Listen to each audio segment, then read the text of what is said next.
Hello, my name is Richard David Pike, and welcome to the European Football Show's Europa League preview. In the build up to the upcoming game week, we are taking a deep dive into each fixture with an assortment of guests from around the world. In today's clip, we look at what should be on paper one of the most fun ties of this qualifying playoff round in the shape of RB Leipzig versus Real Sociedad that awaits us this Thursday. On one side of the fence, we have RB Leipzig, and I'm joined by George Balakrishna of the German football podcast at German Football Pod to look into the Saxony-based club's chances in this tie. Now, George, firstly, thank you very much for coming on today. How are things? And as many of our listeners will know, RB Leipzig have endured an intriguing season to date so far, a campaign which saw them change coach. On 5th of December 2021, after a poor start to the Bundesliga season, American coach Jesse Marsch was fired, and in his place, just 4 days later, came Domenico Tedesco. So how would you assess Tedesco's work in charge of the Roten Bullen so far, George? Hi there, yeah, thanks very much for having me on. Well, I mean, I think Tedesco as a character is hard not to be impressed with him, really. I mean, it's a bloke who finished top of his class in the DFB's very famous coaching course, ahead of the likes of Julian Nagelsmann either. And, despite being, as soon as he was working within the youth teams at Stuttgart and Hoffenheim, his first senior role saw him pull off a sort of miracle escape from a drop with Auer, and also taking Schalke to second in the Bundesliga, and as you know, did well with Spartak Moscow as well. So I think everyone was very excited to see how he would sort of turn out in the Bundesliga, having had a bit of a hiatus from the league. But I mean, he came in at a difficult time. He came in the back of three Bundesliga defeats for RB, and then he was faced with playing three games in 10 days, which he did very diligently. Won two of those games, 2-1 and 4-1 against Man City and Mönchengladbach. Fortunately, they were sort of already out of the competition by the time they beat City. But I think, when Marsch was relieved of his duties, both chief executive Oliver Mintzlaff and Marsch himself essentially recognized that the fit wasn't really right from the start. Not necessarily anything that was wrong with Marsch's tactics or style of play. It was that Marsch is someone who had been groomed throughout the Red Bull system from New York, spending time in Salzburg as well, and also working as an assistant under Ralf Rangnick in Leipzig before taking over permanently a couple of years later. And that sort of rigidness and adherence to the Red Bull style probably was his undoing. Probably didn't recognize that a lot of the players were actually the ball playing players who didn't want this very chaotic style of football. And I think that's what Tedesco's managed to do, because with an emphasis on trying to get the most out of the individual players and their qualities, while still to some extent remaining loyal to the ideas of aggressive counter pressing, vertical style of football, which was often leaving them very open at the back. And if you look at, when I was looking at RB so far, I think you kind of can only look at them in 2022 as opposed to the three games before, because, like I said, he had to play three games in 10 days. So he really used the winter break to sort of implement his changes. And since then, they've managed to reduce their XG against to an average of 1.22.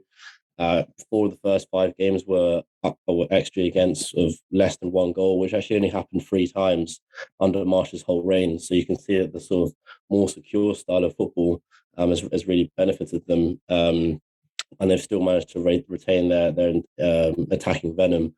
So I think there's not a lot of complaints you could have about Tedesco's or Leipzig under Tedesco, and I'm excited to see how they'll venture in Europe under him. Yeah, I was surprised, I have to say, as someone who follows Russian football a lot, that Tedesco was able to get such a high level of Bundesliga club like RB Leipzig. Don't get me wrong, his work at Spartak over his 18 months there was fantastic, but I was kind of thinking he'd probably be getting a mid-table level of club, not quite Leipzig, but, absolutely full credit to him. So, I mean, Leipzig currently sit in the top half of the Bundesliga table and are not too far off a top four finish currently. It's very congested there. However, Leipzig still remain in both the DFB Pokal and the Europa League. And of course, winning the latter would be significant because it would guarantee Champions League football next season. So, George, if I may ask you, do you think Leipzig have the squad depth to juggle both the Bundesliga and the cup competitions that they are still in? And is league or cup competitions a priority for the club, in your opinion? I think a squad depth is actually probably deeper than some of the competitors for the Bundesliga title, which I should say then they're no longer in, but where the group they would hold themselves to be. I mean, I'd say it's certainly a deeper squad than Dortmund and even probably Bayern. I mean, you look at Bayern, they tend to sort of rotate the same sort of 13, 14 players. And once they get past that, because actually they don't really have much in the way of quality. Whereas I think when you look at Leipzig, they've already been able to play 27 different players this season. Their only long-term injury has been Marcel Halstenberg, who was actually one of the older players in the defensive line. And one of the key defenders, rookie defenders, Simikan, has just picked up a knock and is not entirely known if he'll be back for the clash against Sociedad. But I think the issue that isn't there in quantity may potentially be there in quality. I mean, you look at that they are certainly a side which is perhaps dependent on a few key players. Like, I mean, most notably Christopher Nkunku has got 28 goal involvements in as many starts this season. Has really been one of the most impressive players in the entire league so far. Andre Silva, 6 of his 9 Bundesliga games have come in the 7 games under Tedesco. So he's certainly here, purple patch of form under Tedesco. Young defender Joshua Guardiola and Emil Forsberg. So there's sort of a core of players, but you think if one of 2 of those was to drop off or to pick up an injury in that time, it might be quite difficult for them to compete in all 3 competitions, like you say.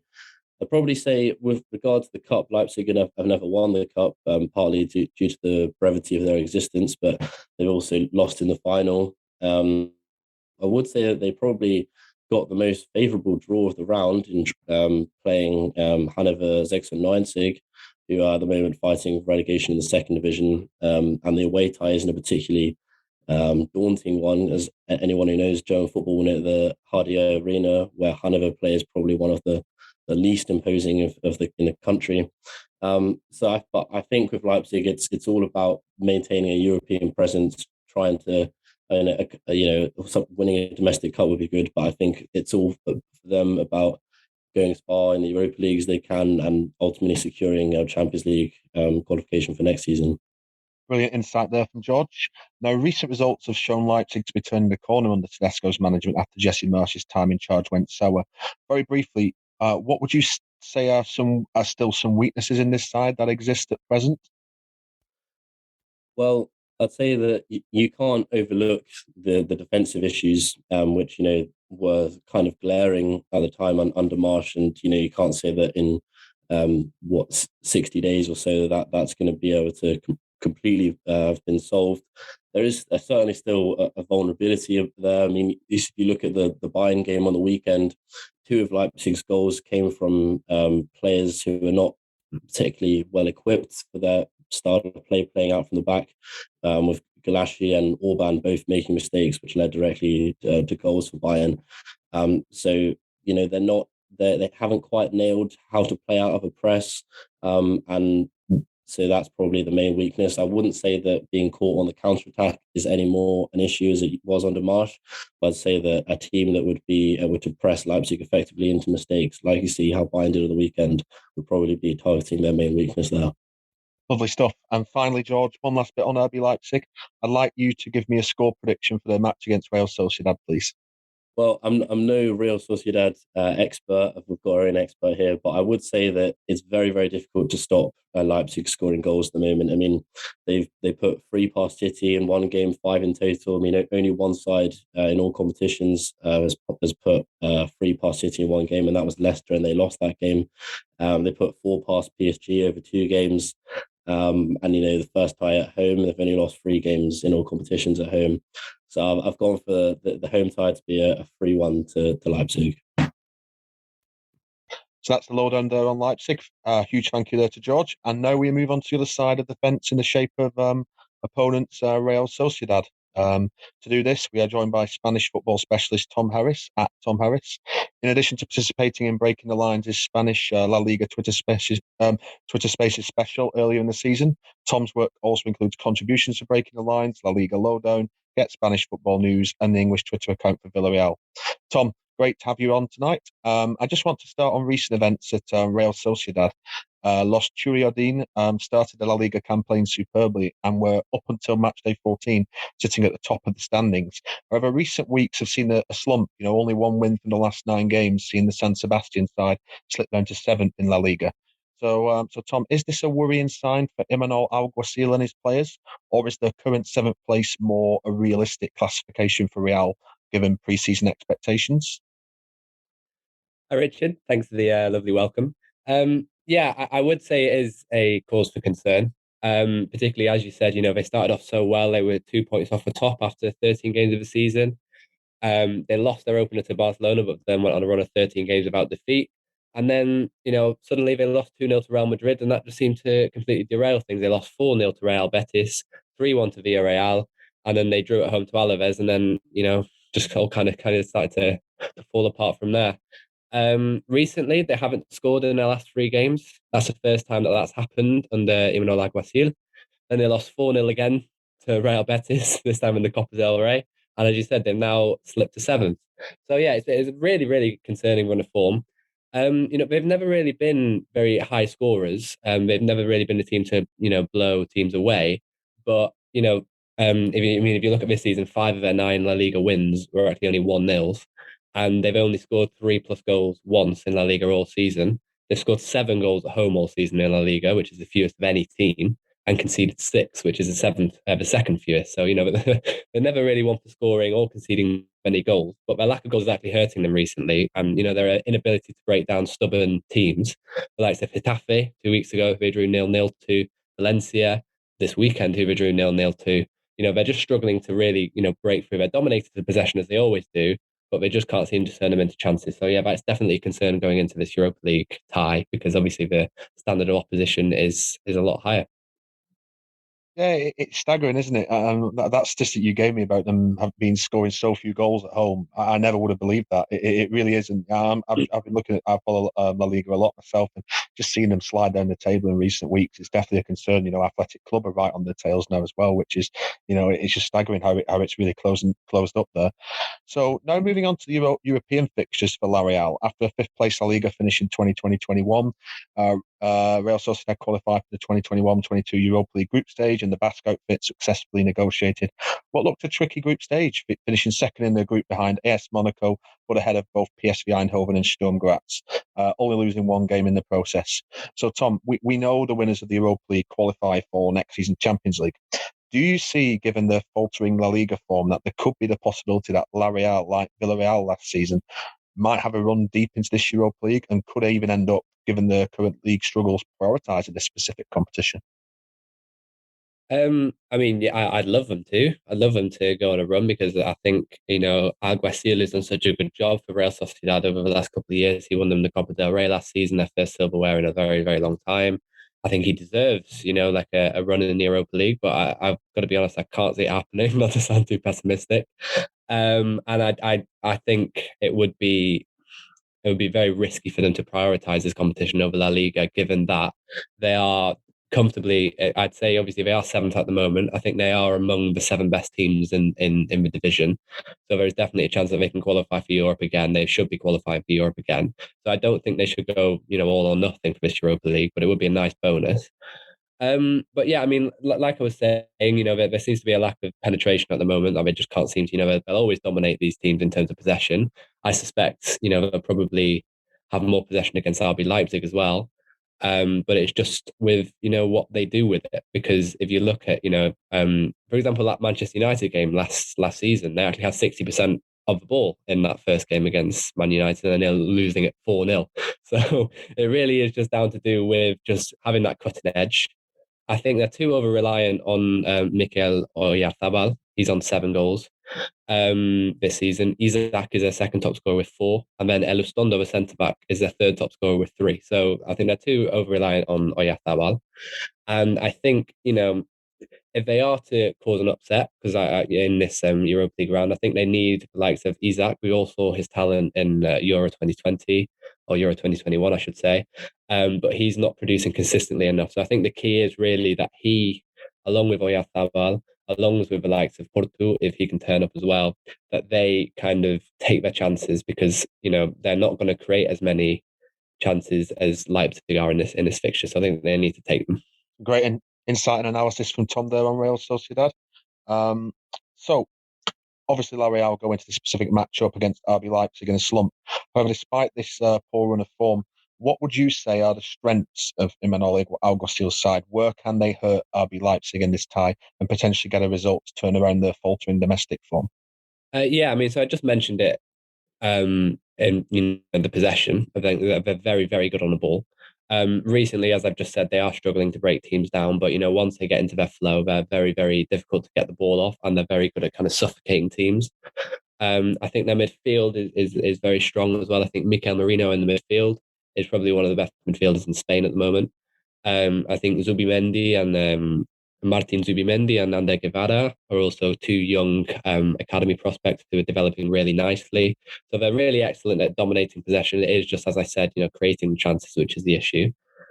And I think their strength also is just what I mentioned again with possessing a player of Alexander Isak's quality. He can strike at any time. It's not been as regular as we would have liked it to be this season. But we saw in the recent game against Villarreal, he popped up with a goal, an incredible goal where he picks it up on the left. I think he nutmegged the defender, step over, cut inside into the top corner. So he can do that. So I think possession and having that star striker. But yeah, I mean, and then they're also defensively solid as well. They don't concede a lot of goals. But they need to, I'm hoping that they've learned their lesson from last year, because when they lost to United, it was they were counter-attack. It was a classic kind of, Man United counter-attacking, winning the ball back and breaking. So I'm hoping that they've learned their lesson. I'm hoping that they won't play such a high line that they played against Manchester United, because I'm not really sure why they were playing on the halfway line as they were. So yeah, I think naivety in this kind of playing against these kind of teams is probably their biggest downfall. So even if you look at La Liga, if you look at the top 7 in La Liga, they've actually not beaten a La Liga top 7 side in La Liga in 15 attempts. So they've really struggled against these teams, these Barcelonas, these Real Madrids, and as well the Villarreals and the Real Betis. They did beat Atletico Madrid in the cup the other week, but apart from that, like I said, it's been a very, very long time since they beat a team of high quality. So yeah, possession, they will dominate possession, but like I said before, it's about taking their chances, and it's about not being sucked into the kind of game plan which Leipzig would probably look to employ.